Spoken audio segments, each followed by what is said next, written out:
তাদেরকে ধন্যবাদ জানাই।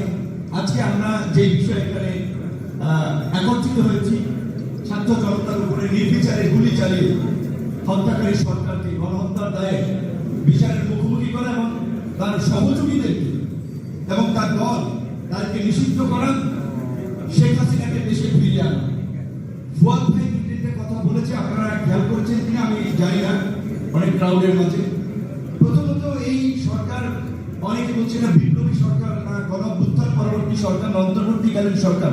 এটা আমি মনে করি একটা ভুল হয়েছে। ঠিক প্রেসিডেন্টের কাছে শপথ দেওয়া, ওই যে ভাই ভালো বলতে পারবেন, চুপ্পু সাহেবের মতো একজন কর্পোরেট ব্যক্তি যিনি শুধু প্রেসিডেন্ট হিসেবে আছেন, নৈতিকভাবে বিচ্যুত ব্যক্তি, তার কাছে শপথ নেয়, এটি একটি ভুল পদক্ষেপ ছিল।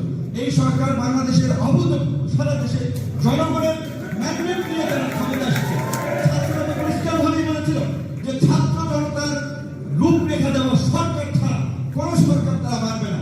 কাজী প্রশাসনিক সেটআপ বিভিন্ন পরিবর্তনের আগে প্রেসিডেন্টকে অবশ্যই রিজাইন করতে হবে, ঝুঁকি থাকবে।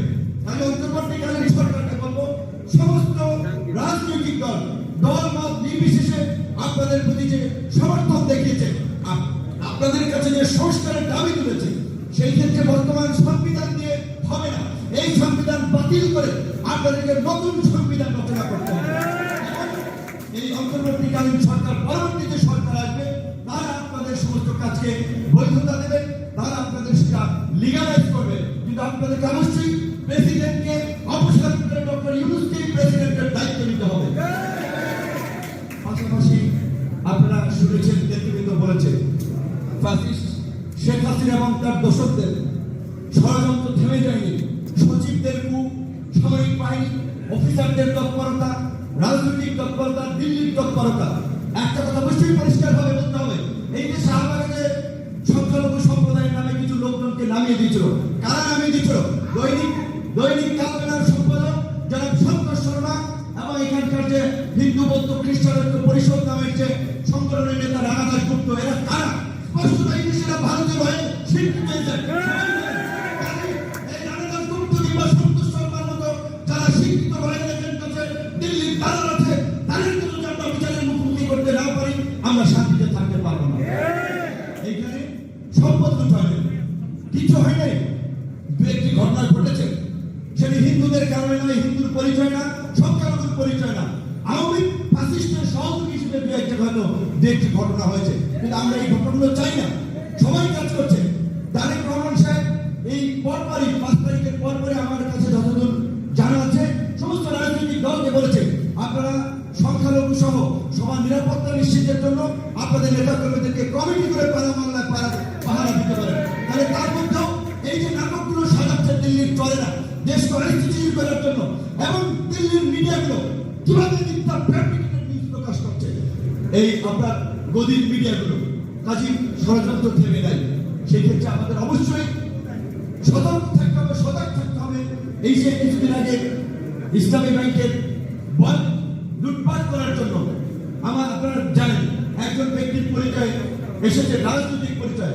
এদের কারণে বিপ্লব ব্যর্থ হবে, এদের কারণে আমরা কলঙ্কিত হব, আমাদের দিকে আঙুল তুলবে। অনেক মানুষ শুরু করছে কিন্তু যে ভাই এক দখলদারকে হটিয়ে কি হচ্ছে আমার দেশে, এরা কারা? কাজে এরা যদি রাজনৈতিক দলের হোক, এদের বিরুদ্ধে অবশ্যই অবস্থান নিতে হবে। মনে রাখতে হবে, এখনই কিন্তু কোনো রাজনৈতিক সরকার প্রতিষ্ঠা হয় নাই, অন্তর্বর্তীকালীন সরকার প্রতিষ্ঠা হয়েছে।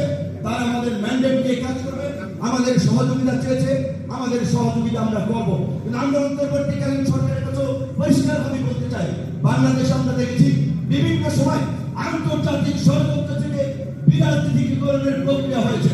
তাই আমরা অবশ্যই আপনাদেরকে একটা আবার সুষ্ঠু নিরপেক্ষ নির্বাচন এবং রাষ্ট্র সংস্কারের রূপরেখা জাতির সামনে হাজির করতে হবে। আপনারা সেই রূপরেখা অনুযায়ী আপনারা যে সময় চাইবেন, সমস্ত রাজনৈতিক দল আমরা ঐক্যবদ্ধভাবে আপনাদেরকে সময় দিব।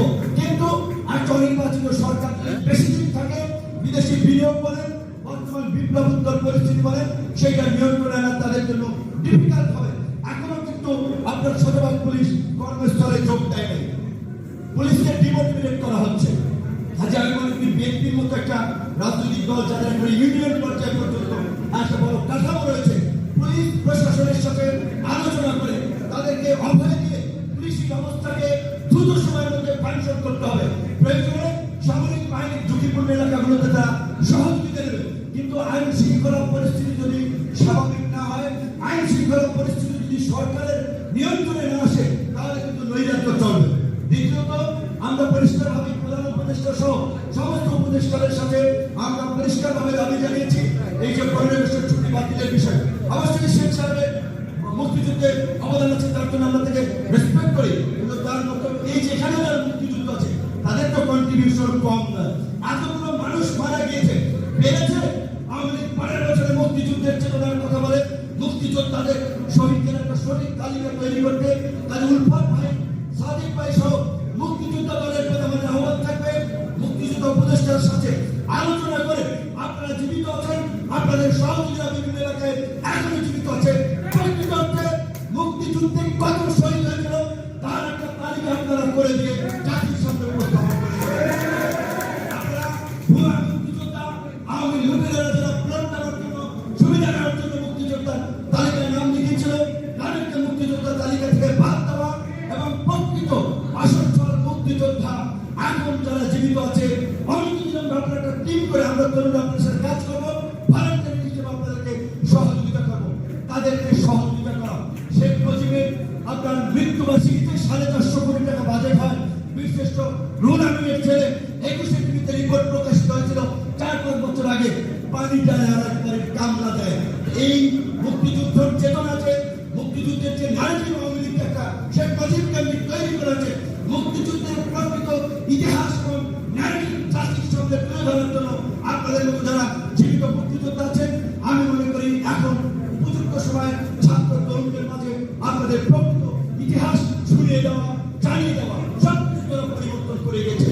আমার আরেকটা যেটা আমরা বলেছিলাম, এই গণহত্যাকারী রাজনৈতিক দল আওয়ামী লীগ এবং তার দোসরদেরকে যদি বাংলাদেশে রাজনীতি থেকে নিষিদ্ধ করা না হয়, ওরা স্থিতিশীল করবে এই দেশকে।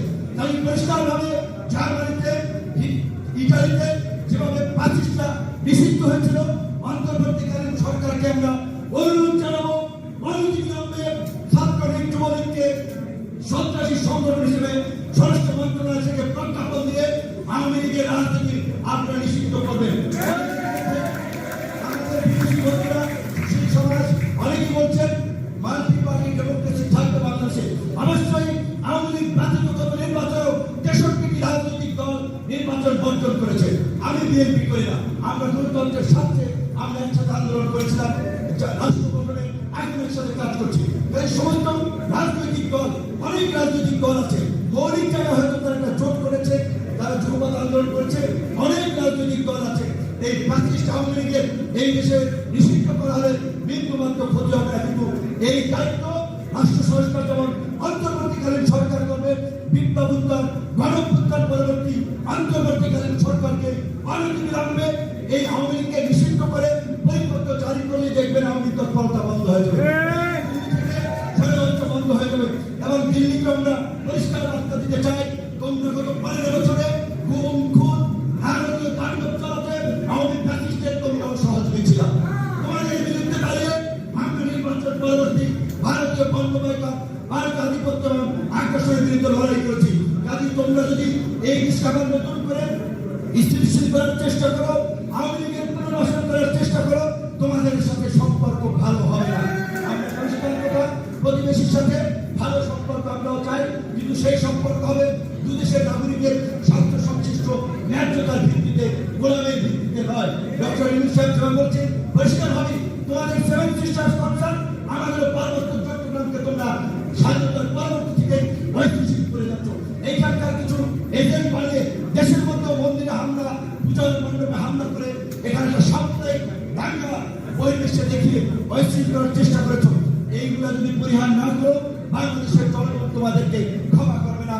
সর্বশেষ আমি আমাদের আন্দোলনকারী, বিশেষ করে আপনারা একটা বিষয় লক্ষ্য করেছেন কিনা আমি জানি না, মারা গেছে যারা শ্রমিক, ওই দালাইয়ের কাজ করে, সবজি বেচে, হকারি করে, এই আন্দোলন ছাত্ররা নেতৃত্ব দিয়েছে। ছাত্রদের সাথে কৃষক, শ্রমিক, আন্দোলন জনসাধারণ অংশ নিয়েছে। সরকার যদিও বলেছে তারা তালিকা করছে, আমি সরকারের প্রতি দাবি জানাবো অবশ্যই এই নিরন্ত আহত ছাত্রদের যথাযথ ক্ষতিপূরণ, পাশাপাশি হাফিজ ভাইয়ের নেতৃত্বে একটা একটা কমিটি করে যদি আমাদের এই পরিবারগুলোকে সরকার কতটুকু কি করছে, কারণ সরকারের কাছে সবসময় পরিপূর্ণভাবে হয় না, এই যে একটা তদারকি করে আমি মনে করি এটা খুবই ভালো হবে। আমি এটা দাবি জানাবো যে আহত এবং নিহত ছাত্ররা যথাযথ ক্ষতিপূরণ পেয়েছে কিনা, তাদের পরিবারের কি অবস্থা, এটা হাফিজ সাহেবের নেতৃত্বে একটা কমিটি করে মুক্তিযোদ্ধারা তদারকি করবে। আল্লাহ